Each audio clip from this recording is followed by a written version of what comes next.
জীবনে কখনো হতাশ হবেন না। জীবনে যাই হয়ে যাক না কেন কখনো হতাশ হবেন না। মনে রাখবেন আল্লাহ আপনার রব, আল্লাহ আপনার সাথে আছেন ইনশাআল্লাহ।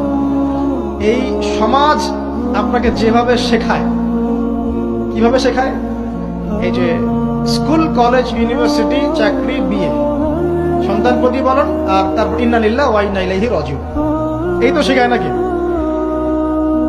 সবসময় মনে রাখবেন যে আল্লাহ রাব্বুল আলামিনের পরিকল্পনাই আপনার উপরে সবচেয়ে বেশি অগ্রাধিকার যোগ্য, সমাজের পরিকল্পনা নয়।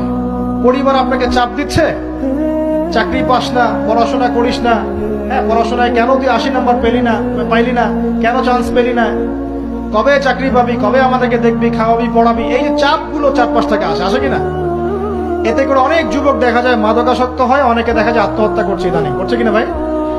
এই শব্দটা থেকে আমি এই পয়েন্টটা আজকে লিখেছিলাম যে ভুলেও আল্লাহর প্রতি বিশ্বাস এবং তাওয়াক্কুল হারাবেন না। সমাজ যেভাবে শেখায়, সমাজ চারপাশে যে চাপ আপনাকে দিচ্ছে, এই চাপে নিজে গা ভাসিয়ে দিবেন না। আপনি আল্লাহর কাছে দোয়া করবেন, আল্লাহর কাছে পথ চেয়ে নিবেন এবং আল্লাহর প্রতি তাওয়াক্কুল ভরসা করবেন। কখনো আত্মহত্যার পথ বেছে নিবেন।